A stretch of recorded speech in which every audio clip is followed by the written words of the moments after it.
نہیں ہے، یہ اسلام کا پیغام نہیں ہے، یہ اسلام پر حملہ ہے۔ اس لیے میں دینک جاگرن کی اس خبر کو جو کل اور پرسوں بھاگلپور سے شائع ہوئی ہے، میں مذمت بیان کرتا ہوں اور یہ اہمیت دلاتا ہوں، یہ اعتماد دلاتا ہوں، یہ مسلمانوں کا کام نہیں ہے، یہ سیاسی کھیل ہے۔ سیاسی کھیل کی وجہ سے مسلمان اور برادران وطن کے درمیان ٹکراؤ کے ماحول پیدا کرنے کی کوشش کی جا رہی ہے۔ حق تو یہ ہے، ہاں سے ہندو، میم سے مسلم، ہاں اور میم ملے تو ہم اس ملک ہندوستان کے مختلف شگفتہ پھول ہیں۔ ہمارے درمیان میڈیا اپنے بد کرداری کی وجہ سے اور بد تحقیقی کی وجہ سے، بے تحقیق باتوں کی وجہ سے ہمارے درمیان یہ اختلاف پیدا نہ کرے، یہ ہم اپیل کرنا چاہتے ہیں میڈیا کے پربھاریوں سے کہ حقائق کو سامنے لانا چاہیے، انتشار اور اختلاف کا ماحول نہیں بنانا چاہیے۔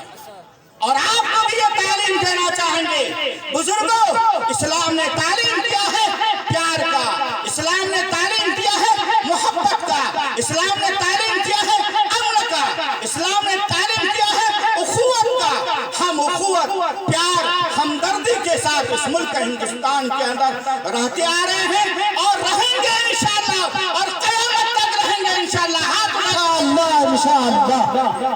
ہم اس ملک ہندوستان کے اندر جیے ہیں، عزت کے ساتھ جیئیں گے، وقار کے ساتھ، بھائی چارگی کے ساتھ جیئیں گے اور زندہ رہیں گے۔ ہم اپنی ذات سے برادران وطن کو تکلیف نہیں دیں گے۔ اگر وہ بیمار پڑ جائے، ہم آپ کو تعلیمات نبوی کے حوالے سے یہ کہنا چاہیں گے، اگر پڑوس میں برادران وطن اگر بیمار پڑ جائے، آپ اس کی عیادت میں جائیے۔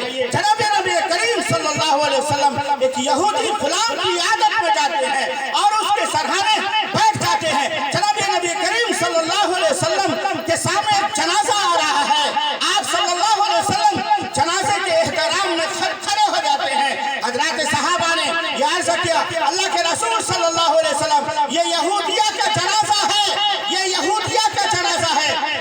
برادران وطن کے لوگوں، میڈیا کے لوگوں، ہمارے نبی کی یہ تعلیم ہے، کان کھول کر کے سنو۔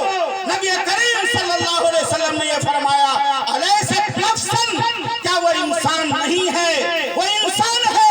جناب نبی کریم صلی اللہ علیہ وسلم نے اپنے لوگوں کو، اپنی امت کو، اپنے چاہنے والوں کو، اسلام کے مت والوں کو یہ پیغام دیا ہے کہ انسان بحیثیت انسان اللہ کے کنبہ ہونے کے اعتبار سے وہ احترام کے لائق ہے، وہ عزت کے لائق ہے، وہ اس قابل ہے کہ چاہے جنازہ یہودیہ کا ہو، ان کے احترام میں کھڑا ہوا جا سکتا ہے، کھڑا ہونا چاہیے۔ اور نبی کریم صلی اللہ علیہ وسلم نے کھڑے ہو کر کے یہ پیغام دیا ہے، انسانیت کے اعتبار سے ان سے بھی احترام اور عزت کے ساتھ پیش آنا چاہیے۔ ہمارا یہ اسلام ہے، ہمارا یہ نبی کا آئیڈیل ہے، ہمارے نبی کا یہ کیا کہتے ہیں طریقہ ہے کہ ہم انسان ہونے کے اعتبار سے دوسرے انسان، چاہے وہ برادران وطن کیوں نہ ہو، چاہے وہ سکھ کیوں نہ ہو، چاہے وہ عیسائی کیوں نہ ہو، ہم اس کا احترام کریں گے۔ ہمیں ہمارے نبی نے یہ تعلیم دیا ہے، اس لیے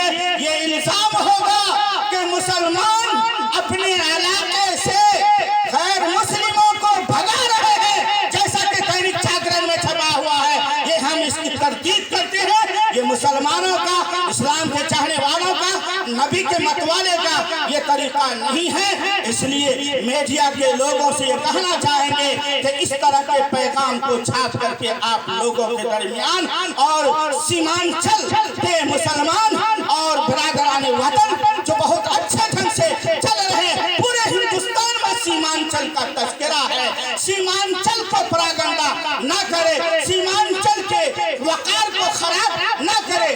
آج یہ ہم دیں گا کہ اس اجلاس سے میڈیا کے لوگوں کو پیغام دینا چاہیں گے کہ آپ باز آ جائیے، اور حکومت سے بھی اپیل کرنا چاہیں گے کہ اگر وہ حقیقت کا پتہ لگائے، اگر وہ حقیقت نہیں ہے تو پھر حکومت کی بھی ذمہ داری بنتی ہے کہ جو شخص ملک ہندوستان کے اندر وقار اور انتشار، وقار کے خلاف انتشار کا ماحول پیدا کرتا ہے، ان کی گرفتاری کرے، ان